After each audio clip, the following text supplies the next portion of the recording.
Hi, నేను మీ లక్ష్మినండి. ఈరోజు నేను ఈ ఐటమ్స్ తోటి 3 కప్పుల కషాయం చేస్తున్నాను. ఇవి మూడు కప్పులకు సరిపడే ఐటమ్స్.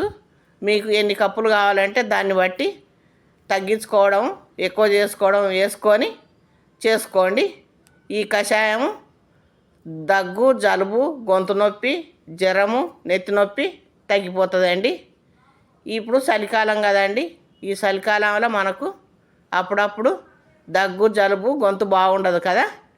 అలాంటప్పుడు ఈ కషాయం రోజు చేసుకొని తీసుకోండి.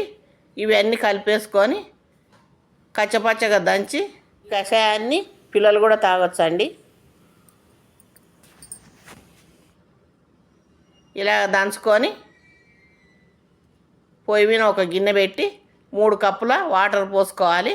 పోసుకొని 1 కప్పు వాటర్ ఎక్కువ పోసుకోవాలి. ఈ 1 కప్పు వాటర్ మరిగిపోయే వరకు మరిగించుకోవాలండి. ఇప్పుడు ఈ దంచుకున్న మసాలాలన్నీ వేసేసి కలిపేసుకొని మరిగించుకోవాలి. ఇలా మరిగించుకోవాలి. ఇప్పుడు ఇది మరిగిపోయిందండి. దీనికి సరిపడ్డ సాల్ట్ వేసుకుందాము. మీకు సాల్ట్ వద్దనుకుంటే బెల్లమన్నా తేనెనన్నా వేసుకోండి. మాకైతే సాల్టే టేస్ట్గా అనిపిస్తుంది. ఇది కషాయం కదండి, అందుకని సాల్ట్ బాగుంటుంది. ఇదంతా వడగట్టుకోండి. ఇలా అంతా వడగట్టుకున్నాక ఇలా వస్తుందండి అడుగున. ఇప్పుడు ఈ కషాయం కొంచెం చల్లగా అయినాక తాగేద్దాము. ఈ వీడియోని మీకు నచ్చితే లైక్ చేసి సబ్స్క్రైబ్ చేసుకొని షేర్ చేయండి.